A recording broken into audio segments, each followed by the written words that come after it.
সুপ্রিয় শিক্ষার্থীরা, তোমাদের এই লাস্ট সময়ে এখন তোমাদের রাজশাহী ইউনিভার্সিটির জন্য সবকিছু হয়ে গেছে। এই সময়ে তোমাদের যে জিনিসটা ধরে রাখতে হবে সেটা হচ্ছে কনসিস্টেন্সি।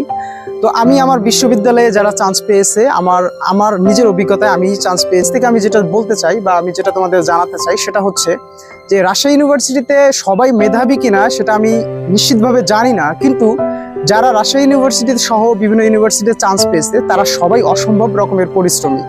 তো তুমি কেমন মেধাবী বা তুমি কেমন বোঝো, কেমন পারো, সেটা ডাজেন্ট ম্যাটার। ম্যাটার হচ্ছে যে তুমি আসলে পরিশ্রম কেমন করো বা তুমি পরিশ্রমী কেমন। আজকে দেখা যাচ্ছে তুমি 10 ঘন্টা পরিশ্রম করছো, 10 ঘন্টা কনসিস্টেন্সি থেকে রেখে পড়াশোনা করেছো, কিন্তু তার পরের দিন কি হলো, তুমি তার পরের দিন অলসতায় কাটিয়ে দিচ্ছ বা পরের দিন 2 ঘন্টা 1 ঘন্টা করে পড়াশোনা করছো। তো এভাবে যদি তোমার সময়কে তুমি ওয়েস্ট করো বা এইভাবে সময়গুলোকে যদি নষ্ট করো, তো একটা সময় দেখবা তুমি অনেক সময় খেয়ে ফেলেছো বা অনেক সময় নষ্ট করে ফেলেছো। তো এই জিনিসটা করা যাবে না। তোমাকে অসম্ভব রকমের পরিশ্রমী হতে হবে। তুমি মেধাবী যেমনই হও, বাট তোমাকে পরিশ্রমী হতে হবে জঘন্য রকমের, অর্থাৎ অসম্ভব রকমের তোমাকে পরিশ্রমী হতে হবে।